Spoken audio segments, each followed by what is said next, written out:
Alors, j'aimerais attirer votre attention ce matin sur un texte de la parole de Dieu qu'on trouve dans Josué. On continue l'étude sur Josué au chapitre 8. Et on va lire à partir du verset 30. Ah, qui a une Bible papier entre les mains? Bon. Je suis conscient que des fois je suis dur là-dessus. Et je lutte beaucoup avec ça. Mais d'avoir votre Bible papier ce matin, ou un téléphone dans lequel vos notifications et les sonneries ne sonneront pas, serait d'une grande utilité.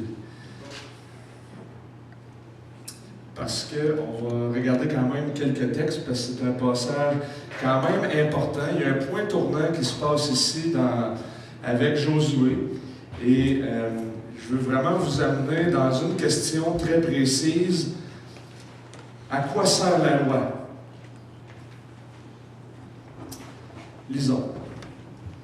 Alors Josué bâtit un autel à l'Éternel, le Dieu d'Israël, sur le mont Ébal, selon ce que Moïse, serviteur de l'Éternel, avait ordonné aux Israélites, comme il est écrit dans le livre de la loi de Moïse, un autel de pierre brute, sur lesquels on n'avait pas brandi le fer.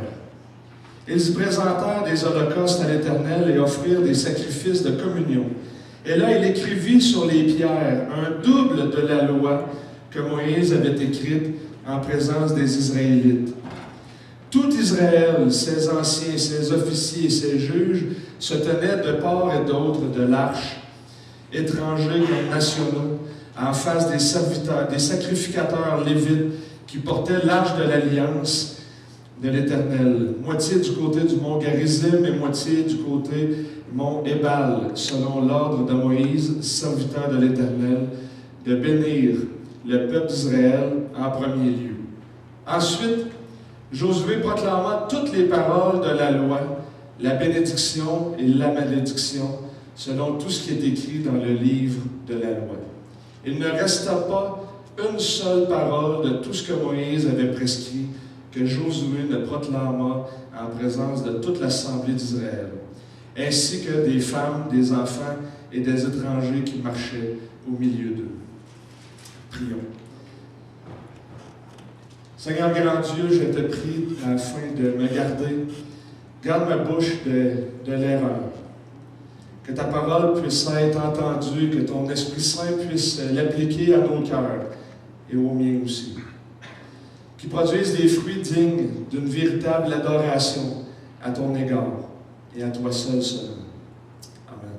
Amen.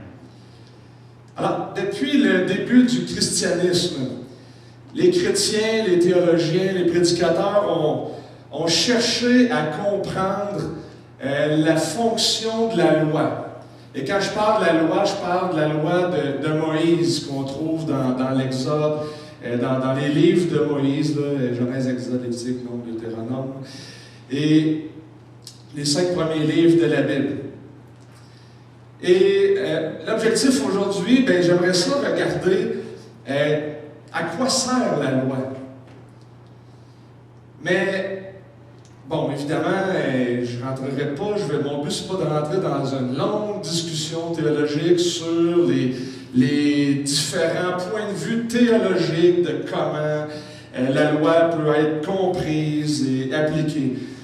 Mais quand même, le texte aujourd'hui, on pourrait le regarder et dire, bon, premièrement, absolument rien comprendre de ce qui se fait là-dedans. Et il y a peut-être plusieurs raisons qui expliquent qu'on comprend mal le rôle de la loi de Moïse en tant que chrétien. Je vous en donne quelques-uns de mon cru. Peut-être parce qu'on divise la Bible d'une telle manière qu'on pense que, vu que ça c'est ancien, ça ne s'applique pas à nous autres. Nous, on est sous la loi de Christ, c'est pas... Puis on divise tellement d'une façon serrée que, finalement, la loi ne s'applique pas à nous autres. Ou du moins, on ne voit pas qu'elle peut s'appliquer à nous. Deuxièmement, c'est peut-être parce qu'on ignore complètement de quoi qu'elle parle. Fait qu'on ne voit juste pas le lien entre la loi et nous, parce qu'on ne sait pas de quoi On voit ça, une cérémonie dans laquelle on dresse un autel, puis on fait plus ça aujourd'hui. D'ailleurs, si quelqu'un faisait ça aujourd'hui, puis après ça allait sacrifier disons, aux nouvelles, vous feriez le tour de la planète. Puis, il y a quelque chose de loin là-dedans. Et troisièmement, c'est peut-être parce que notre manière d'adorer Dieu est complètement étrangère à ce qu'on trouve dans l'Ancien Testament. Plus que ça, c'est peut-être parce que notre culture nous influence tellement qu'on ne voit plus le lien entre les prescriptions qu'on voit dans l'Ancien Testament puis notre adoration aujourd'hui. Et dans les milieux évangéliques, et même les milieux qui se disent évangéliques, il y a tout un courant d'implantation d'Église, un courant de manière de faire l'Église, où ce que, faut l'admettre, la culture influence probablement plus notre manière d'adorer Dieu que la parole de Dieu. Bon, là, juste pour avoir dit ça, je peux passer pour un... À quoi sert la loi? À quoi servent ces rituels? Et en fait, je vais aborder la question d'une manière encore plus étroite par la question suivante. Comment devrions-nous comprendre un tel rituel lorsqu'on devient chrétien? C'est-à-dire, comment, en tant que chrétien, devrions-nous comprendre ces rituels de sorte à influencer notre manière d'être en tant que chrétien? Les trois raisons que j'ai mentionnées, qu'on divise la Bible, qu'on ignore complètement, que la culture nous influence, sont trois bonnes raisons pour lesquelles on doit s'arrêter justement sur cette question-là. Puis, peut-être de s'examiner soi-même, puis de voir où la culture, puis si ça vous chatouille un peu l'oreille aujourd'hui, tant mieux. Mon intention n'est pas de donner mon opinion personnelle sur comment nous devrions faire les choses. Je tiens à le souligner, là, je ne vous amènerai pas un modèle, je critiquerai pas les anciens, c'est vraiment pas ça. Mon objectif, c'est vraiment, un peu comme disait John MacArthur dans une conférence, il disait « Le discernement est probablement le plus grand problème des chrétiens aujourd'hui. » Et en fait, mon but, c'est un peu dans cette même pensée-là, de vous amener une réflexion pour que vous puissiez exercer votre discernement sur ce qu'on entend, sur ce qu'on voit. Il y a de plus en plus de chrétiens qui m'envoient des vidéos sur YouTube où je vois passer des vidéos où c'est des hérétiques. Mais il a dit une phrase de bonne, puis on partage ça, puis là, puis c'est comme, tu sais, puis on dirait que j'en vois de plus en plus, puis fait que c'est ça. Fait que d'exercer le discernement dans une période où toute l'information s'en va. Et il faut s'arrêter, prendre un temps. Bon. Maintenant, quand on réfléchit à la question de la loi, il y a un assez grand nombre de commentateurs et de théologiens qui ont réfléchi à ça au courant des époques, vous vous en doutez. Mais je veux partir aussi je veux débuter à partir de notre texte d'aujourd'hui. Donc, le livre de Josué raconte la conquête de la terre promise. Donc, Dieu a fait des promesses à Abraham, que dans sa descendance, les nations seront bénies en lui, qu'il y aurait une terre, et finalement, le peuple a été désobéissant, il a été amené en exil. Et puis là, Moïse est décédé juste avant d'entrer dans la terre promise, et là, il a donné le leadership à Josué. Et avec la mention au chapitre 1er de Josué, d'obéir au commandement de Dieu pour justement entrer dans la terre promise et puis bénéficier de toutes les bénédictions. Et par la suite, on voit comment il entre dans cette terre. Et puis, on a vu la main du Seigneur agir avec Jéricho, la bataille d'Aï. Et dans un sens, on voit les victoires d'Israël. Et le livre de Josué renferme quelque chose de beaucoup plus grand que juste un énoncé de série de victoire après victoire après victoire. Et dans notre section d'aujourd'hui, c'est comme s'il y a un temps d'arrêt. Ils viennent d'entrer dans la terre. Puis on aurait pu s'attendre à ce que, après les victoires qu'ils viennent d'avoir, la stratégie militaire, que Dieu dise, ben faites juste continuer à marcher, là, puis ils vont tous tomber en avant de toi, là, puis ça, pas de problème. Mais c'est pas ça qu'ils font. Ils font un temps d'arrêt, puis ils font une cérémonie pour renouveler l'alliance. Oui, un des thèmes du passage, du livre, c'est le repos. Mais oui, le souligner un thème vraiment important qui a fait le chapitre 4. À la fin du chapitre 4, il dit « C'est afin que tous les peuples de la terre connaissent que la main de l'Éternel est une main puissante et afin que vous ayez toujours la crainte de l'Éternel, votre Dieu. » Alors, oui, le thème du repos est partout dans le livre de Josué, mais ce qui est encore présent, c'est qui est Dieu. Et cette cérémonie pour renouveler l'alliance nous rappelle qui est Dieu. Notre texte d'aujourd'hui est dominé par 3 thèmes théologiques que j'ai mis ici. Il y a l'obéissance de Josué, la participation d'Israël, le rôle majeur de la loi de Moïse dans la cérémonie. Là, vous pourriez penser que c'est mon plan d'exposer aujourd'hui, mais en bon pédagogue, j'aurais pu tout faire 3 phrases pareilles, qui finalement ne sont pas pareilles, mais au moins commence tout par elle. Non, mon intérêt, c'est pas tant d'exposer l'obéissance à Josué, puis la participation du peuple d'Israël dans la cérémonie. Ça, je pense qu'on l'a vu, puis on va le voir encore beaucoup dans le livre de Josué. Moi, je veux plutôt m'attarder sur le rôle de la loi de Moïse. C'est un petit peu plus mon intérêt aujourd'hui. Josué va bâtir un autel.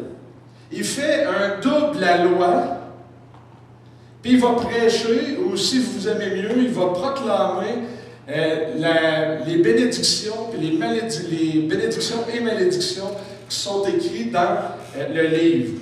Et j'aimerais vous suggérer que le passage qu'on a aujourd'hui, c'est pas juste un passage, pas juste une parenthèse dans le récit. C'est comme, OK, là, on a vu une conquête militaire, OK, là, on fait une petite parenthèse dans laquelle on pourrait enlever cette section-là, puis on continuerait le texte, puis ça pourrait faire du sens.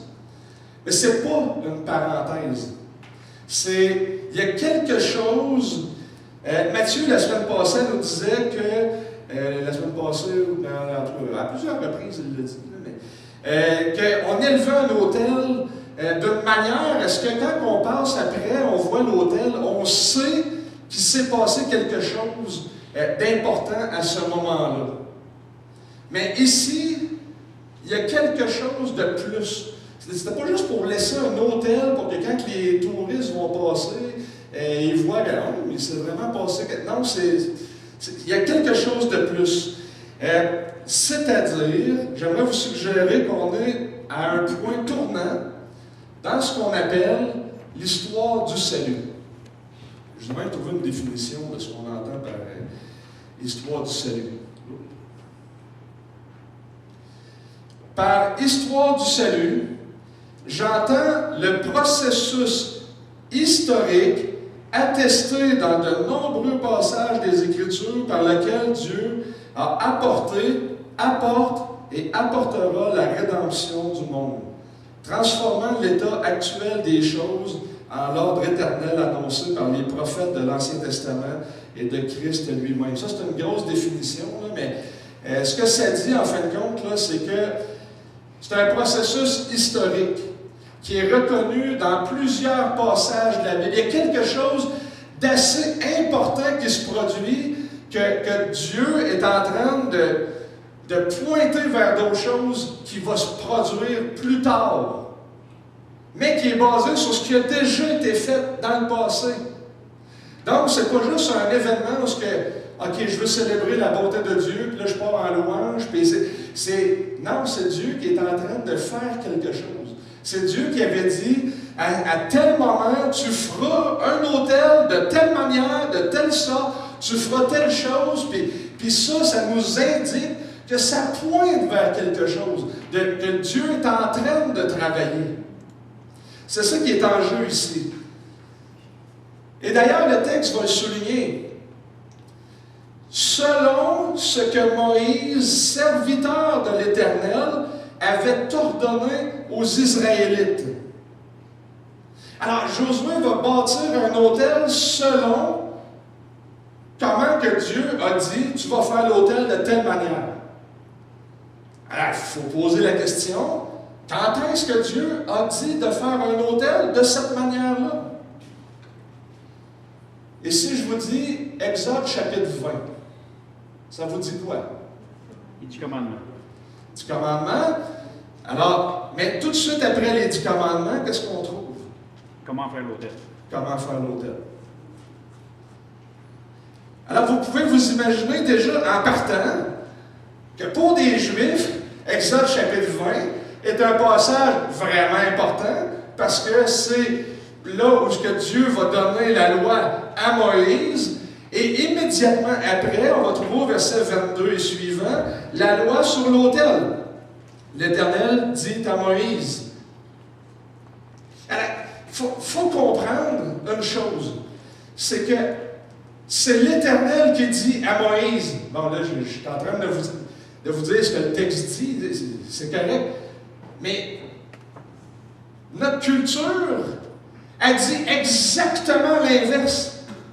Lorsque je veux m'approcher de Dieu ou que je veux que les gens de l'extérieur s'approchent de Dieu, je vais faire un culte qui va être dans un sens, je vais le dire brutalement, mais un peu agréable pour qu'ils viennent, pour qu'ensuite de tout ça, là, ça puisse être, et là on entend cette phrase-là, je l'ai tellement entendue, que ça puisse être seulement l'Évangile qui vient trancher. Mais ce que l'Ancien Testament nous dit, c'est que vous allez m'adorer d'une telle manière. Puis je vais vous donner la manière. Et ça, si vous avez une chose à retenir aujourd'hui, c'est ça. Comment Dieu veut être adoré. L'Éternel dit à Moïse, Exode 20, 22, « Tu parleras ainsi aux Israélites, vous avez vu que je vous ai parlé du ciel, vous ne ferez pas à côté de moi des dieux d'argent, ni des dieux d'or, vous ne vous en ferez pas. Tu me feras un autel de terre sur lequel tu offriras des holocaustes, des sacrifices de communion, ton petit et ton gros bétail. Partout où je rappellerai mon nom, je viendrai vers toi et je te bénirai. Si tu fais un autel de pierre, tu ne le bâtiras pas en pierre taillée, car en brandissant ton outil sur la pierre, tu la profanerais. Tu ne monteras pas à mon autel par des marches, afin que la nudité ne soit pas découverte. » Et dans Josué, on voit qu'ils vont faire l'autel en pierre brute. Et là, je veux vraiment vous amener dans les pierres brutes. Mais pourquoi?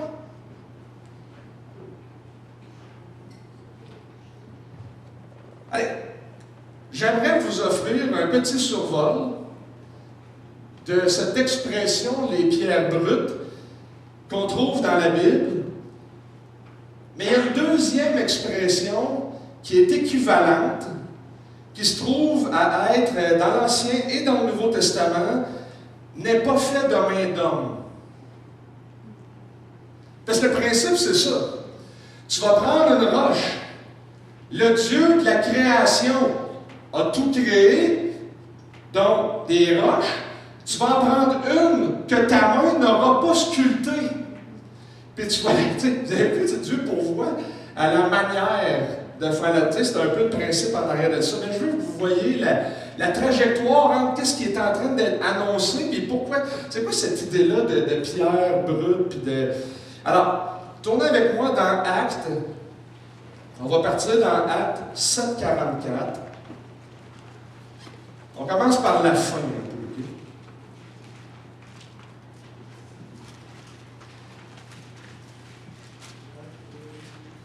Actes des Apôtres, chapitre 7, verset 44.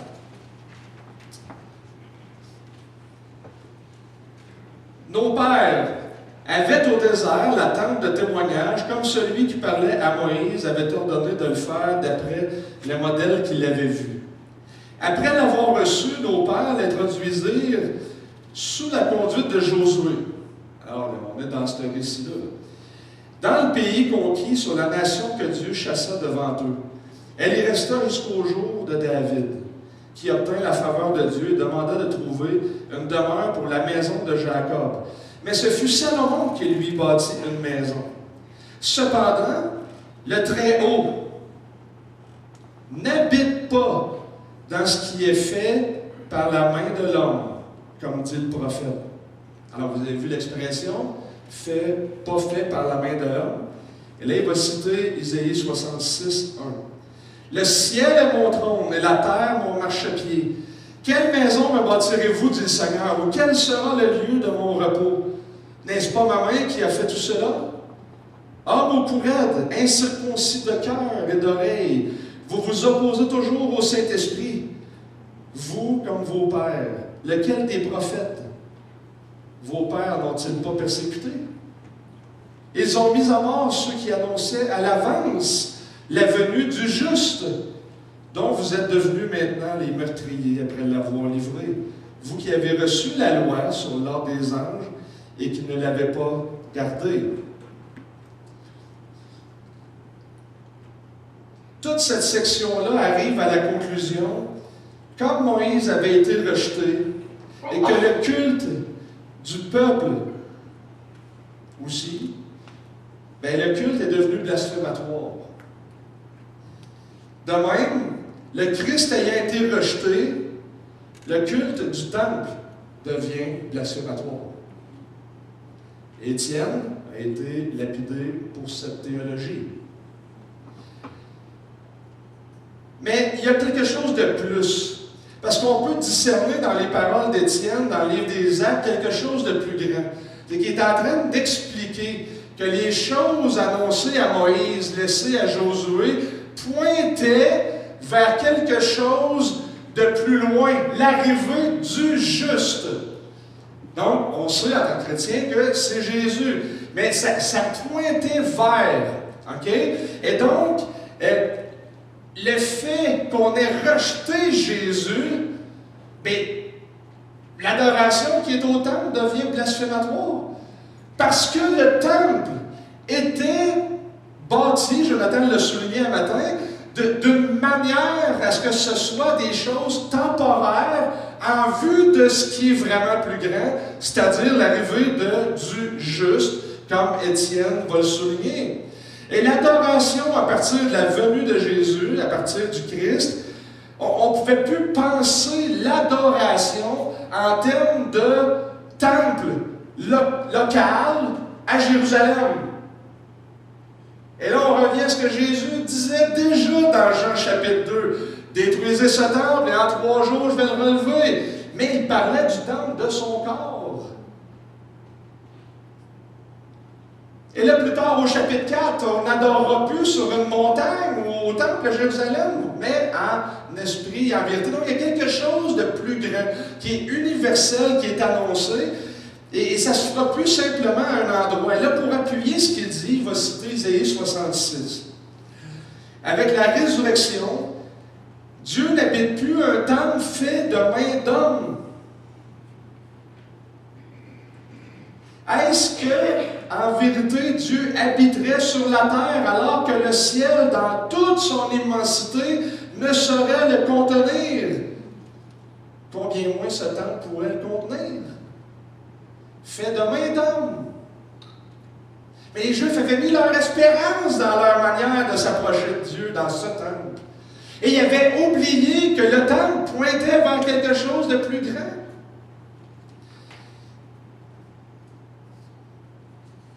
Alors, ce que j'essaie de vous dire, c'est que le temple de Salomon n'a pas pour fonction d'annoncer un temps où la demeure de l'Éternel sur la terre ne sera pas limitée par des constructions humaines, faites de main d'homme. Et là, mon objectif, là, on rentre dans un sujet, là, on le sait, là, que le 3e temple, non, c'est pas le 3e temple, c'est Jésus, le 3e, non, il va en avoir un vrai, puis bon, ok, c'est correct. Vous voyez le débat théologique sur le fameux 3e temple? Je vais simplement citer Jésus. dans Marc 14, 58. En fait, c'est ceux qui accusent Jésus. Nous l'avons entendu dire, je détruirai ce temple fait par la main de l'homme, et en 3 jours j'en bâtirai un autre qui ne sera pas fait de la main de l'homme. Et la seule manière par laquelle cette parole peut être accomplie, ce qu'il a annoncé dans Jean 2, Jean 4, c'était par son corps ressuscité, qui n'était pas de cette création. Tournez avec moi dans Hébreux, chapitre 9.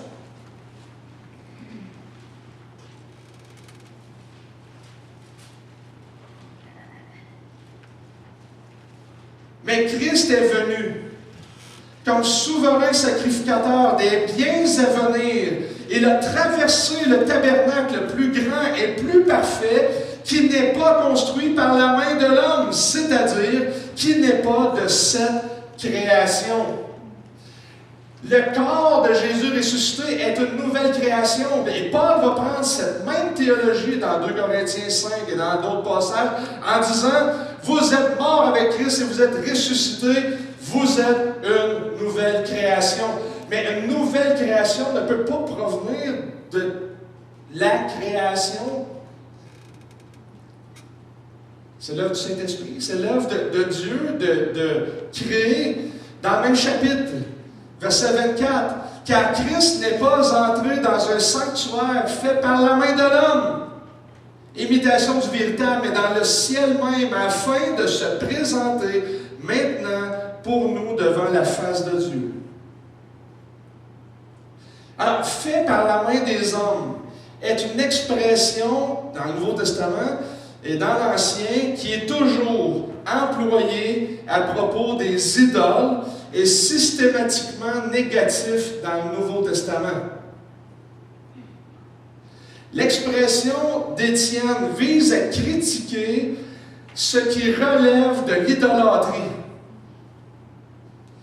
Vous avez mis toute votre espérance dans le temple, mais vous avez perdu de vue que le temple annonçait quelque chose de plus grand. Puis quand le plus grand est arrivé, bien vous l'avez tué, vous avez passé à côté. Vous êtes devenus idolâtres. Et votre adoration est devenue blasphématoire.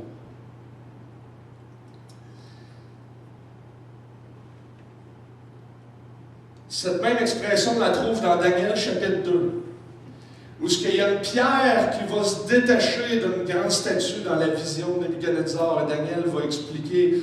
Et le texte va mentionner que cette pierre se détachait, mais pas par la main d'un homme. C'est Dieu qui l'a détaché. Et Jésus, dans Luc 20, 17, 18, Matthieu 21, 42, son texte parallèle, va prendre ce même texte pour se l'appliquer à lui-même. Je suis cette pierre que Dieu a envoyée.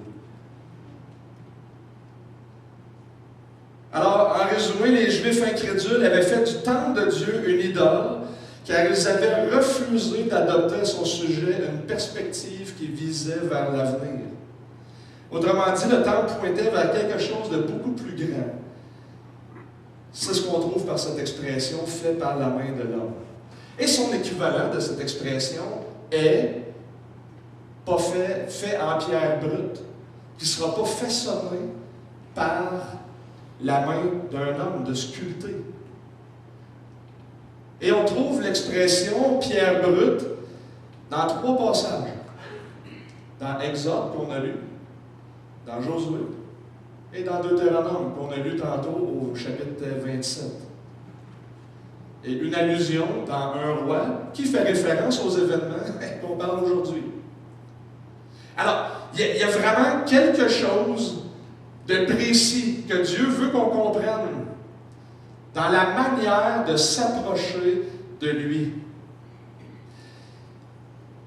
Exode 20-25, c'est un passage vraiment important. Dieu donne ses instructions sur la manière de s'approcher de lui, de l'adorer.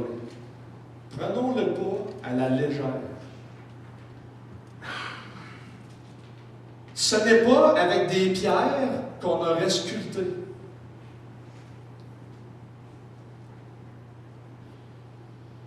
la question de l'adoration, c'est ça qui est en jeu ici. La question des idoles.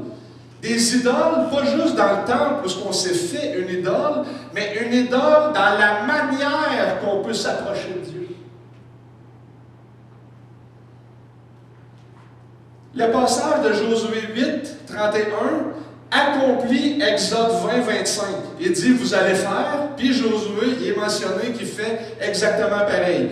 Et puis là, Josué va lire la loi qu'on trouve, je me suis posé la question, et finalement, c'est le passage qui dit qu'il lit toute la loi, les malédictions, les bénédictions, c'est le passage que j'ai fait lire ce matin dans Deutéronome 27.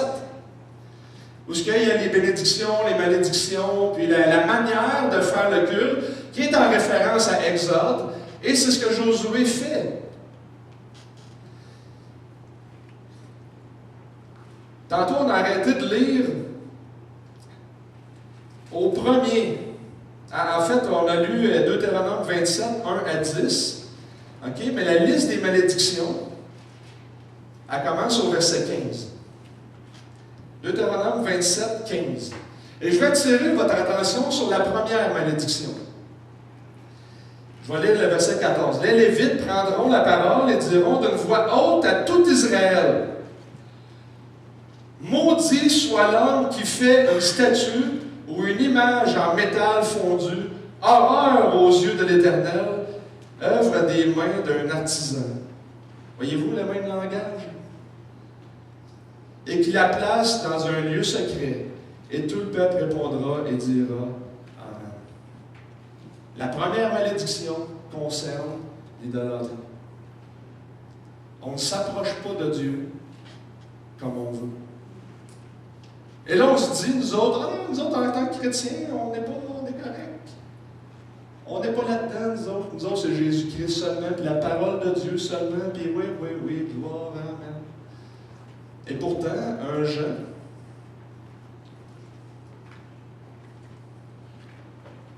va terminer en nous parlant de Jésus qui n'est pas un esprit, qui n'est pas... non, il a vraiment marché, il est mort, il est vécu, il a été crucifié, tout ça, il s'est présenté en chair. C'est le Fils de Dieu, c'est le véritable, et nous sommes dans le véritable si on est dans Jésus-Christ. Et dernier verset, petits-enfants, c'est-à-dire vous chrétiens, gardez-vous des idoles. Fait qu'il est possible, nous-mêmes en tant que chrétiens, de se faire des idoles dans notre manière de s'approcher de Dieu, dans notre manière de faire l'Église, dans notre manière d'exercer notre ministère, dans notre manière de vivre notre vie chrétienne. C'est vraiment des implications majeures à ce que Jean est en train de dire. Petits enfants, gardez-vous des idoles. Et par définition, une idole, selon Jean, c'est tout ce qui peut t'éloigner de voir vraiment Jésus-Christ. Alors, donnons une application. Et là, je vais être brutal, clair, net et précis. Moi, c'est juste un exemple. Je ne me prononcerai pas, je vous laisse.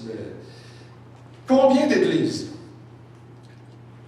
Écoute, les jeux de lumière, les chansons qui étaient remplis-moi, Seigneur, pendant 15 minutes. Après ça, bon, déjà là, c'est théologiquement pas vrai, mais. Puis après ça, tu sais, là, écoute, la musique, le drum, le ci, le ça, écoute, t'arrives là, en fait, je soupçonne que ces églises-là n'ont jamais entendu le chant de l'Église. Et je parlais avec un de mes amis dans les dernières semaines qui allait dans une église comme ça, puis je lui ai dit, en fait, la question qu'il faut que tu te poses, c'est celle-ci, c'est si tu fermes les lumières et tu coupes le son, qu'est-ce qui reste dans ton église? Il m'a dit, il reste rien. C'est quelque chose. Et c'était pas d'affaire là.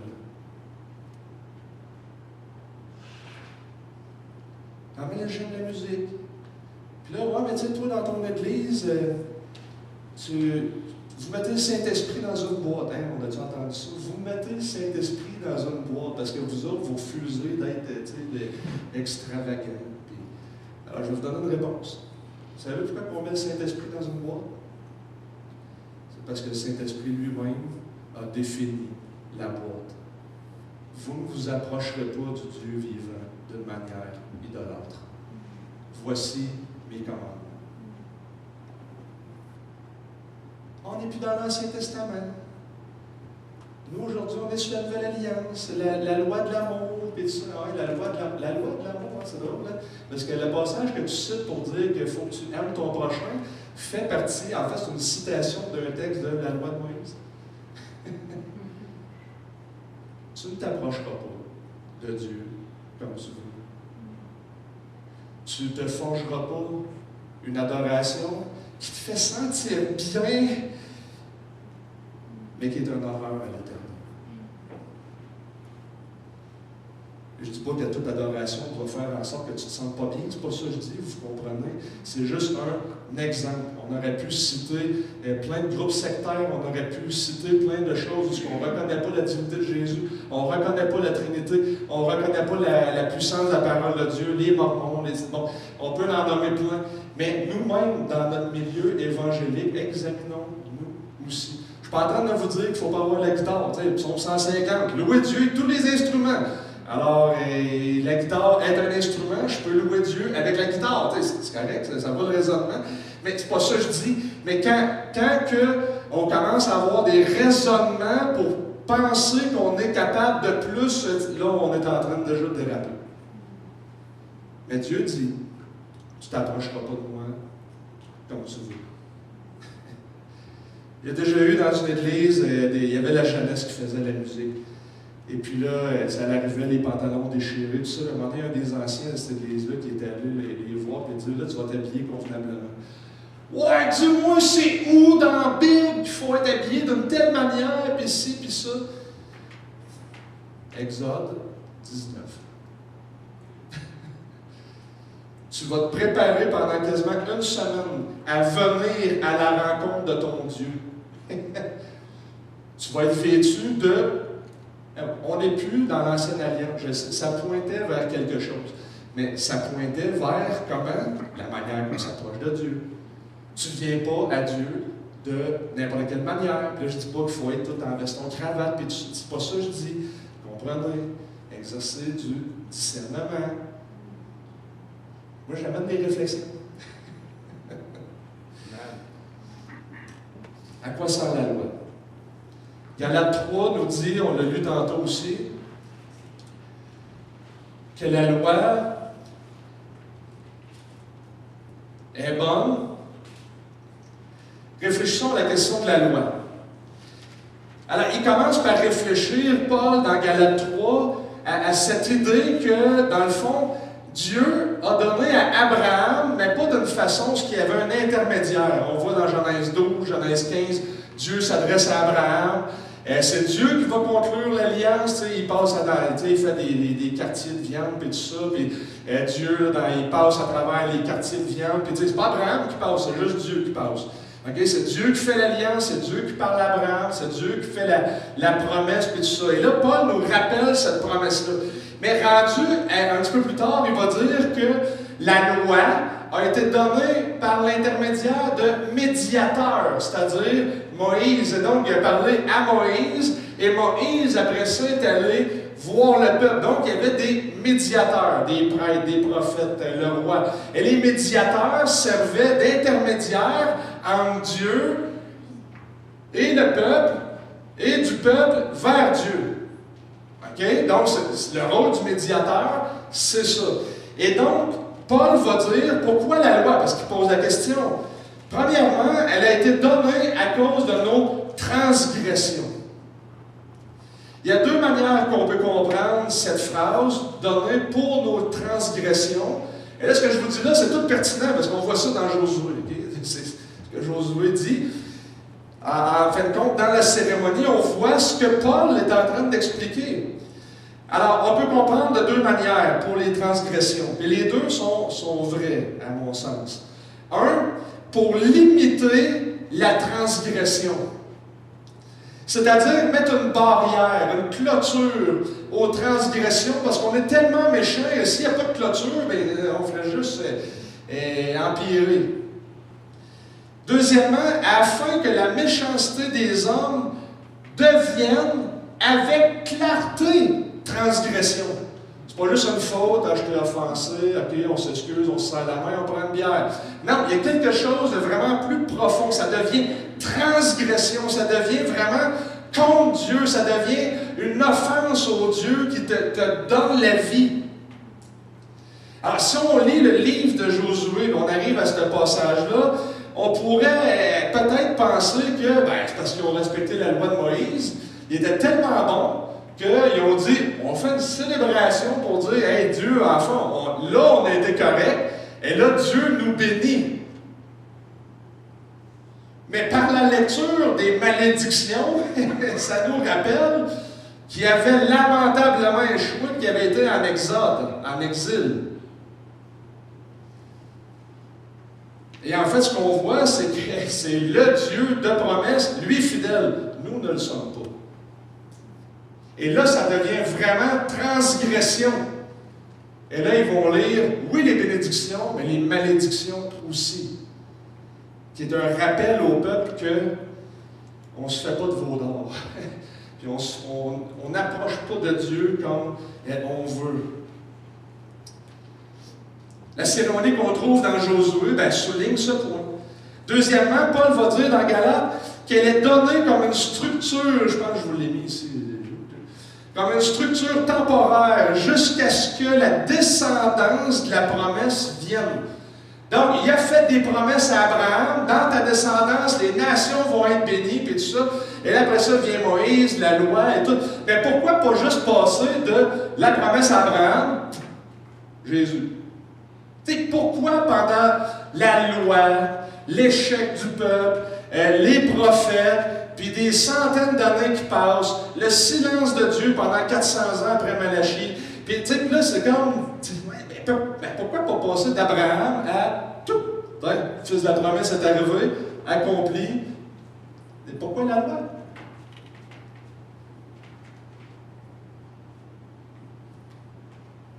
Alors, la loi, c'est ce qu'on appelle l'ancienne alliance. Évidemment, elle n'était pas ancienne pour nous autres, parce qu'il était dedans, mais elle est ancienne par rapport à nous autres.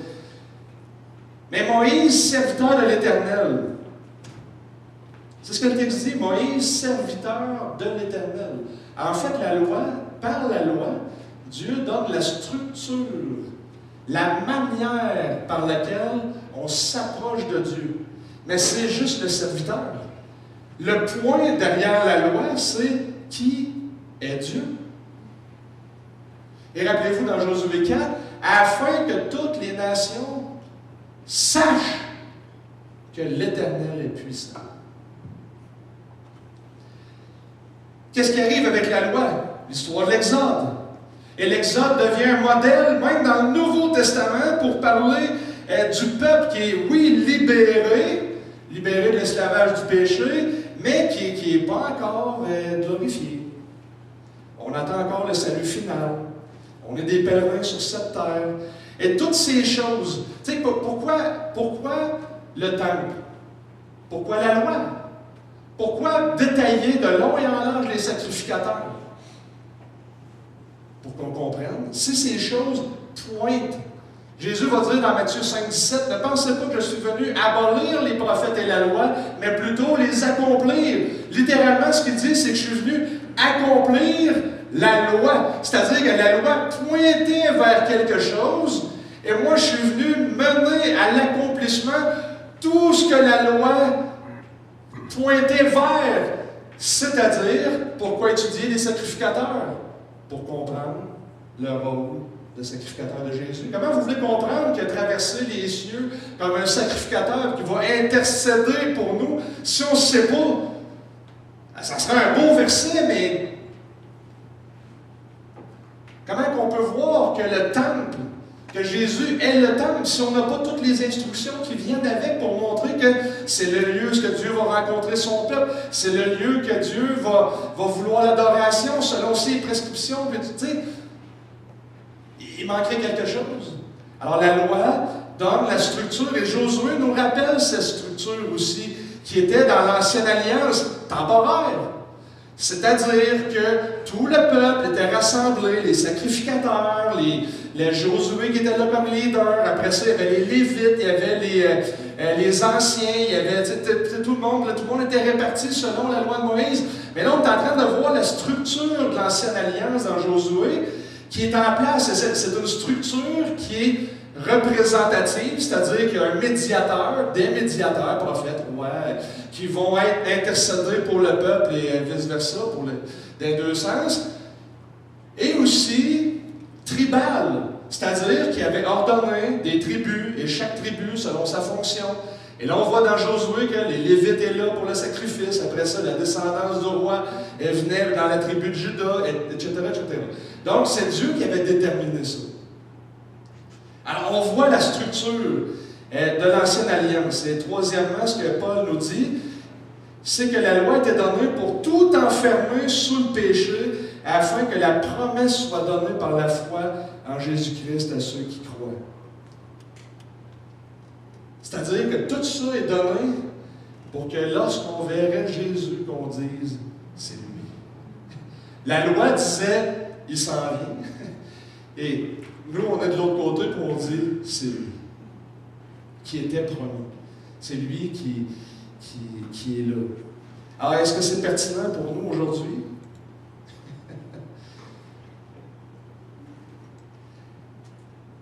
Cette cérémonie rappelait au peuple les promesses de Dieu, la fidélité de Dieu.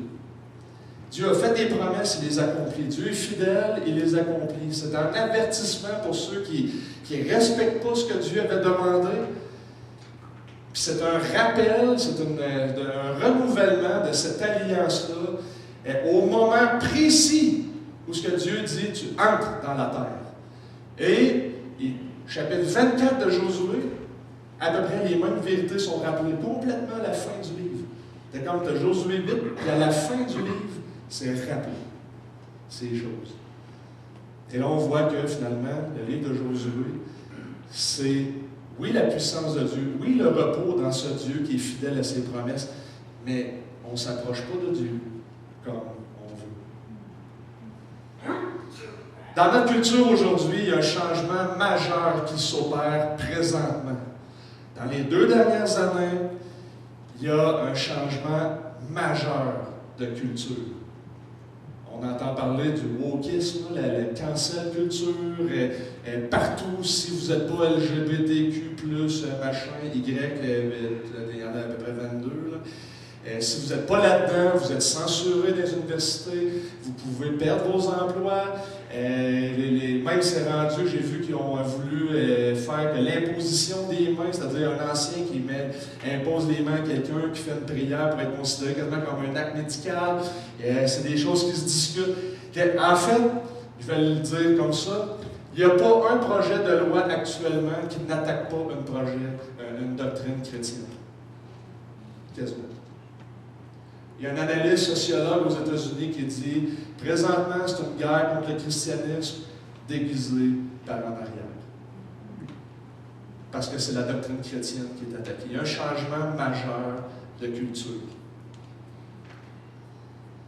Et la chose qui est le plus choquante pour le monde, c'est la doctrine du péché. On peut parler de la Trinité, on peut parler, le monde va dire « Oui, c'est compliqué, mais ils ne sont pas choqués. » On peut parler de la création, les molécules, toutes ces affaires-là, ils ne sont pas choqués. Ils disent, c'est weird, un peu, mais c'est correct. Elle touche la doctrine du péché. Oh, là, par exemple. Lorsqu'on réfléchit à la loi, on doit admettre qu'il y a une longue tradition de voir la loi d'une manière individualiste et psychologisante. C'est-à-dire que la loi est une description de notre expérience individuelle. Par exemple, la loi veut te montrer que tu es pécheur. Et donc, plus que tu vas sentir que tu es pécheur, vous avez vu ma phrase? Plus que tu vas sentir que tu es pécheur, plus grand tu vas trouver que Jésus est. C'est comme une espèce de... On est devenu, qu'on regarde la loi comme une manière individualiste et psychologisante. Et là, C'est vrai pour Galates, c'est vrai pour Josué, puis la loi générale. Puis je vous donne un exemple. John Wesley, le fameux évangéliste, répondait, c'est un exemple que j'ai pris de Don Carson qui racontait cet exemple-là. Il disait, John Wesley, il a écrit une lettre, il y a quelqu'un qui avait écrit à John Wesley, « Comment tu fais pour prêcher? » Et John Wesley a répondu dans sa lettre, « Quand j'arrive dans un nouveau village, parce que je n'ai jamais été là, je commence par faire une affirmation générale de l'amour de Dieu. Et ensuite de ça, je prêche la loi. Et là, je prêche la loi, puis là, j'y vais de manière vraiment abondante. Et là, quand que je vois qu'il y a quelques personnes qui commencent vraiment à être troublées, puis même, des fois, je vois des larmes, puis tu sais, tout ça, là, je prêche encore plus la loi. Puis là, j'y vais, puis là, je prêche la loi, puis tout ça. Et là, quand que je vois que là, d'une manière abondante, là, tu sais, les gens, là, ça se met à vraiment pleurer, puis sentir. Là, je prêche la loi. Et puis là, quand que je vois c'est généralisé, puis là, les gens commencent à crier pour la libération de ça. Alors là, j'introduis un peu de grâce. Mais je prêche la loi. Et là, quand c'est vraiment là, généralisé, là, je vais prêcher la grâce de façon abondante, claire, bienvenue à tous, tu sais, large. Mais je vais introduire aussi la loi, parce que je ne veux pas qu'il soit présomptueux. Bon, je ne dis pas que John Wesley, c'est le modèle pour déterminer notre évangélisation, mais en réalité, avant de crier au pardon, il faut qu'on sache qu'on est coupable.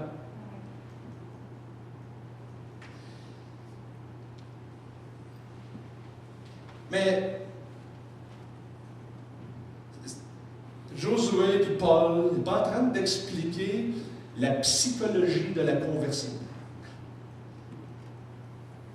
D'ailleurs, c'est très rare que Jésus fait ça, d'expliquer, là, voici comment vous allez vous sentir, puis en fait, j'essaie de penser, mais je regarde Matthieu, là, il sourit, il me fait signe que non, c'est beau, il n'y a pas de passage qui dit ça, voici comment tu vas te sentir quand tu vas être sauvé.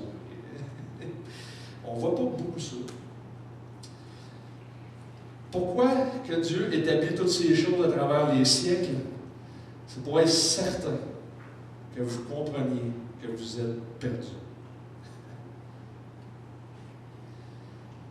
Et les bénédictions. La première, c'est quoi? Tu te fais une idole, qui est un rappel des premiers commandements.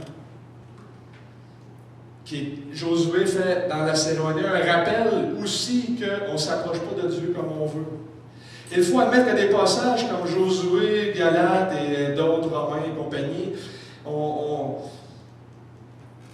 a une longue tradition psychologisante et individualiste. D'ailleurs, en fait, le thème avec lequel je me rends compte que les gens sont le plus choqués dans les milieux évangéliques. On sort, on revient, on regarde nos milieux à nous autres. En fait, le sujet, avec le temps, ça fait une couple d'années, je me rends compte que le sujet le plus sensible, avec lequel même, des fois, il y a vraiment des frictions, c'est le sujet de l'adoration. Cause de division d'église partout au Québec. Cause de longues discussions avec d'autres chrétiens. Chicane. C'est sensible. Alors, ce passage, il faut le reconnaître, puis je vais terminer là-dessus, qui ne parle pas de psychologie et d'individuel. En fait, il parle de l'histoire du salut dans l'expérience d'Israël, ayant comme objectif de préparer le peuple de Dieu à entrer en possession de la terre promise, mais ça pointe vers l'avenir, c'est-à-dire que l'expérience d'Israël, l'expérience du salut, de tout ce rappel-là, prépare pour la grâce de Dieu en Jésus-Christ.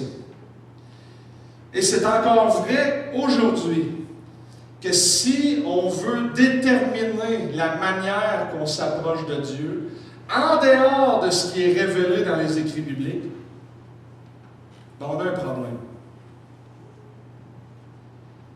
Pourquoi donc la loi? En fin de compte, on devrait parler plutôt de la grâce de la loi. Parce que la loi pointe vers la fidélité de Dieu. La fidélité à ses promesses. Et là, on peut lire dans 2 Timothée 2 et 12, et 11, 12, 13, que nous, on est infidèles, mais Dieu est fidèle à ses promesses. Et l'exhortation que Paul fait, c'est « Souviens-toi de Jésus-Christ, ton roi. » Lorsque tu es infidèle, Dieu est fidèle. Cette cérémonie de renouvellement de l'Alliance a eu lieu lors de l'entrée dans le pays et préparait le peuple à prendre possession. Ça pointait vers l'avenir et c'est une cérémonie qui décrit la place de l'unité du peuple de Dieu. Tout Israël était présent. Il y a énormément de passages dans le Nouveau Testament qui nous parlent de l'unité du corps de Christ. Et ça pointe vers ça. Pour les chrétiens, ça nous rappelle l'importance de l'unité que nous pouvons trouver en Christ, que la loi annonçait, et que venir régulièrement ensemble afin de renouveler notre engagement et notre obéissance à la volonté de Dieu fait partie du plan de Dieu. Prions. Seigneur Dieu, merci pour ta parole qui est vivante et perspicace, Seigneur. Donne place à l'autre. Je faisais cette étude, Seigneur, et je me sens tellement faible de montrer comment tout ça, ça se met en place. Il y a tellement de questions que je ne suis pas capable de répondre, mais il y a une chose. Tu es grand, Seigneur.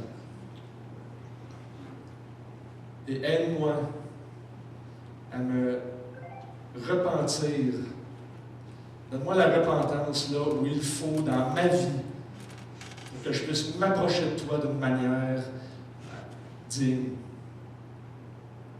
Mais par ta grâce de Dieu, j'ai cette espérance que, à cause de Jésus-Christ, j'ai pas juste espérance, mais certitude qu'à cause de Jésus, je peux m'approcher.